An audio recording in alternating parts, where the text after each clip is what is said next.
Kabelo Ncholo is a nice young 32-year-old who's extremely bright, who has started a company called Your Self Management. They've managed different accounts from different corporate companies. He's been doing very well and growing in the township sector. Ladies and gentlemen, the come up.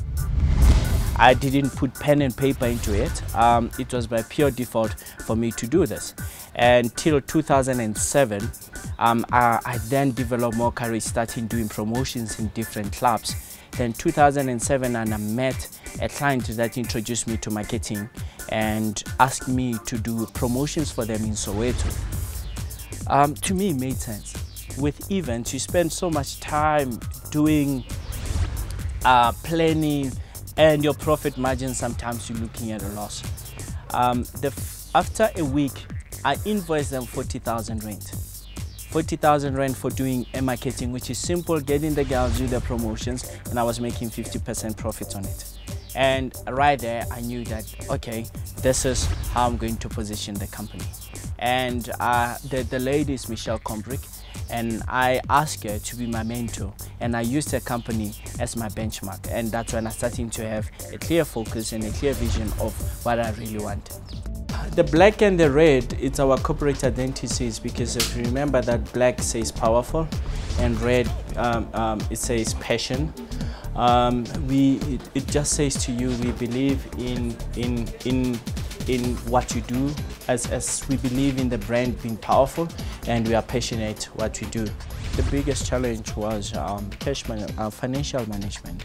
To me, I couldn't differentiate between the financial or the capital for the business and my own income. And I started spending on my own, so there was no difference between the business and my personal expenses. So I actually used the business card as my own. That was one. However, I always worked with the team. When I was really growing, the other challenges was the people that were around me, where I didn't really get the right type of people that had the best interest of the business. I had friends, I had people that I knew they've been with me, they helped me then, and then when things were starting to go right, then these are the people that I actually put into positions or space that needed me to trust them, and it backfired.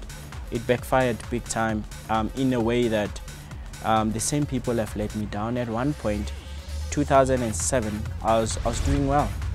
Towards the end of 2008, I lost most of the clients because of people that are working for me. They were not serious. They were not doing what had to be done. And also my casual spending of using the business financials.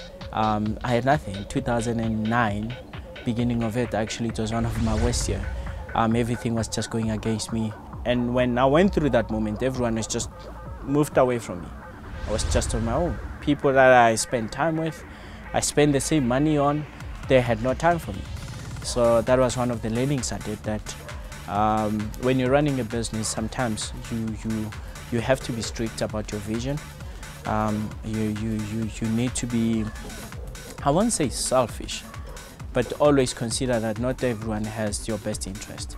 And when you hire human management, you're going to hire people that you place them that will be able to give you a different view, not people that are going to agree with you, just the fact that it's benefiting for them at that moment.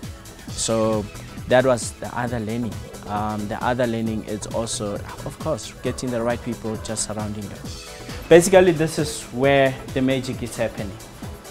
And I have to give it to my team as well, that I do not work alone. We invest quite a lot of time in research, understanding the markets, understanding the trends that is happening. So when you go to the clients, we know what you're talking about, and we're able to give them the results. This is for our work. We have 3 of this. The Jeep, it's out as well, where we fitted it. We open it, and that's when we do brand, because it's more to do with an engagement, sampling your brand for a client as well. Not only does it do that, this car, and why we had to go for them is because they also work as generator. So when you go to a township, we can really just promote anywhere, because this can work as a generator, as you could see behind here. We just plug and ready to go. My strategy of positioning myself as a township economy worked very well, because the companies or the competition that is there, it's competing on urban, but everyone is willing to go and test it. And whatever that you try, what you're telling them, they're willing to invest into it. My ratio has been 3 to 1. Ever since then, and I'm starting to say, I can take you to the township. Every third client agrees and take a risk with me to say, okay, let me see what you can do. And I knew that there's so much potential and there's so much business. And another thing that makes me to be in advantageous, the mentorship I was getting from Zinto, which is they also play into that market. Then I learned from the onset with Michelle when she says to me, when you go into that market, you need to own your own assets. When you have your own assets, you can beat anybody else on the price. So I can go against you. I will beat you on the price because of all the assets that I'm going to use, whether gig rig or whatever that is needed to go into a township. I've already have that, and I invested more in terms of the relationship with the players, the taxi associations. I had to make sure that they know me, so I have an access to a different taxi rank. I have an access to different shopping centers in a township. So that came up very handy for me to say, okay, invest into resources and invest into relationships. So these two, you combine them together, then it works out for you. So that's how I was able to differentiate ourselves as a business from our competitors with that, because not everyone has assets and not everyone has the relationship. This is one of the properties that belongs to your self-management. We also do have a warehouse in Kaisand. The plan is to own up the whole street. We own this land as it is. Your self-management office activation site to be here. This, we're buying it out. That's where our production department is going to be. In fact, we have already requested an offer to purchase from them. My business strategy is to own. We own the land. Even the offices where we are, we need to own it. That gives us more room to compete, especially in terms of pricing as well and for positioning.